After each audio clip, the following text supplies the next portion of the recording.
예, 오늘 뉴스탑10은 바로 여기부터입니다.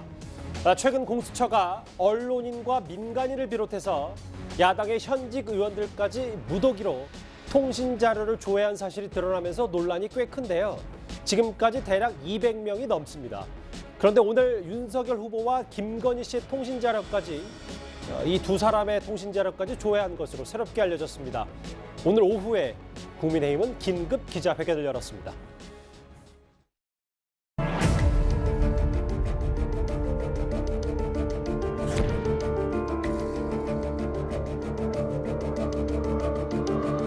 민주국가에서는 도저히 벌어질 수 없는 일이 일어나고 있습니다.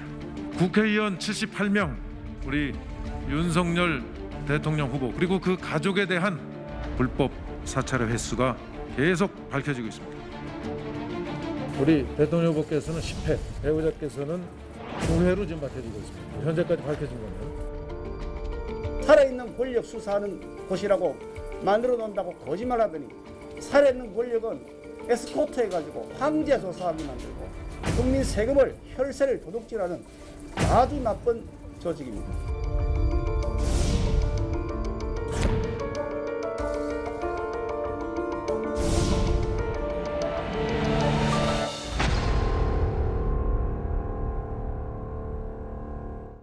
오늘 오후에 알려진 이 소식부터 차분히 저희가 만나보겠습니다. 화면 설명부터 먼저 제가 해볼까요? 통신조회 10번 중에 윤석열 후보 공수처 3번, 인천지검 1번, 서울중앙지검 4회 등 총 10번입니다. 공수처에서는 김건희 씨 통신조회를 딱 한 번 했습니다. 서울중앙지검 5번, 인천지검 1번 해서 국민의힘이 밝힌 거에 따르면 통신조회 7회. 일단 이도원 의원님, 대통령 후보와 그의 부인도 이제 통신조회 대상이 됐습니다.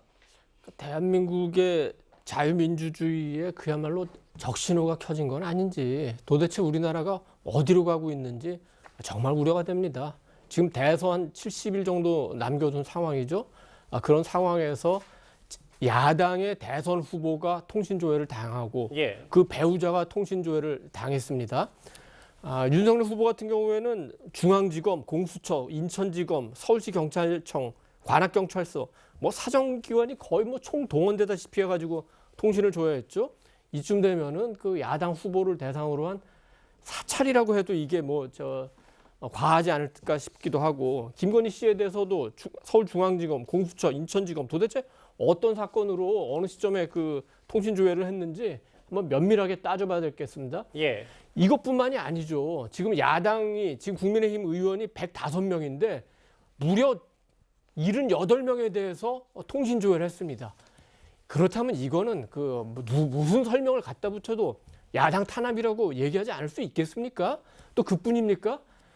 언론인 수백 명 포함해가지고 그 가족, 변호사, 무슨 회계사, 민간인은 그 공수처가 수사를 할 수도 없는 대상이에요. 그런데 이렇게 했다는 거는 공수처가 과연 월권을 하는 거 아닌지 굉장히 심각한 문제라고 보고, 내일 일단 법사위가 열릴 예정이니까 공수처장 김진욱 처장하고 차장의 얘기를 들어보고 명확한 소명이 안 나오면은 처장과 차장은 물러나야 되고 대통령은 사과해야 됩니다. 그리고 왜 이런 현상이 벌어졌는지에 대해서 검찰이든 경찰이든 특검이든 국정조사든 반드시 그 조사를 해가지고 어떤 기준으로 이걸 했고 문제가 있으면 처벌하고 재발 방지를 위한 대책도 필요하고, 하나만 덧붙이면은 아마도 내일 그 김진욱 처장은 영장을 발부받아가지고 통신 자료를 봤다 이렇게 얘기할 것 같습니다. 그렇습니다.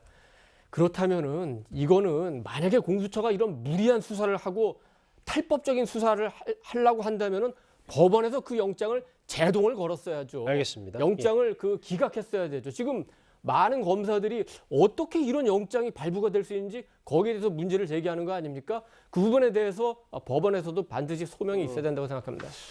국민의힘 의원이 지금 현직 의원이 105명인데 여기에 3분의 2가 넘는 78명이 통신조회 대상이 됐습니다. 인물들도 좀 나오는데, 정 의원님, 야당의 공세는 지금까지 있었어요. 공수처를 향해서.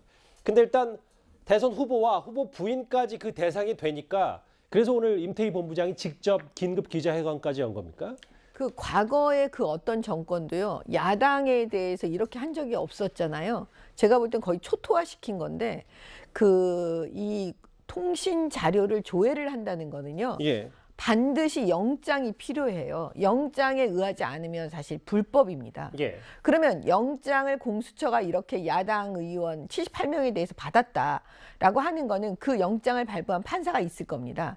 그 판사는 이 부분에 대해서 저는 수사를 받아야 된다고 생각을 해요. 예. 왜냐하면 지금 도대체 공수처가 법원을 속였을 수도 있거든요. 이러이러한 수사의 대상이라고 하지만 예. 그거를 속여서 발부받을 수도 있었을 거고, 아니면 판사가 이걸 알고도 했다면 이거는 왜 이렇게 해줬는지에 대한 진짜 이거는 소명이 돼야 되는데, 사실 법원 판사의 이 소명을 요구하는 경우는 쉽지가 않아요. 그렇겠죠? 예, 이건 수사가 진행되면 이제 가능한 일인데요. 예.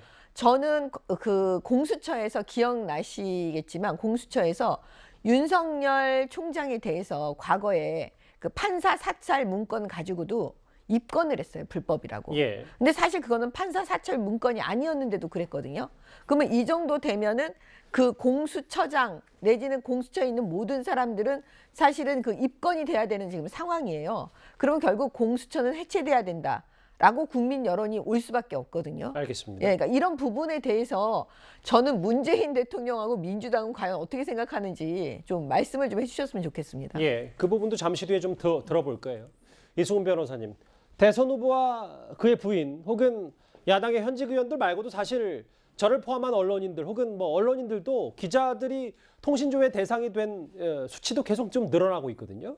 네, 일단은 뭐 통신조회 대상자가 많았다는 것은 공수처가 좀 핀셋 수사를 하지 못하고 예. 수사를 너무 열심히 하려다 보니까 조금 지나쳤다 이런 생각은 듭니다. 그리고 수사 능력이 좀 부족했다 이런 생각은 드는데, 이게 이제 통신조회를 했다라고 하니까 뭐 사찰이다 이런 얘기를 하는데, 우리 사찰이라고 하는 것은 어떤 대상자를 특정해 놓고 그 대상자가 어디로 가는지, 그리고 그 대상자가 누구를 만나고 누구랑 통화하는지를 보는 거거든요. 예. 근데 이 경우는 뭐냐면, 아마 공수처에서 고발 사주 의혹과 관련해서 윤석열 후보가 손준성 그리고 김웅 의원 간의 어떤 공모 관계를 위해 밝히기 위한 것이거든요. 그래서 이분들이 서로 간에 통화한 내역들, 그리고 이 사람들이 또 통화한 내역들, 그래서 텔레그램으로 고발장이 주고받았을 때 야당에게 고발장을 주고 그 야당이 다시 검찰에 제출하는 그 과정 속에서의 어떤 통화 내역을 보는 거니까, 예. 우리가 통화 내역 본다니까 통화하는 내용까지도 보는 것으로 착각할 수 있는데, 이름과 주민번호와 주소만 알 수 있거든요. 예. 그래서 그 상대자가 어떤 범죄 사실의 피의자로서 같이 연루될 수 있는 사람인지 일반인인지를 확인하는 절차이기 때문에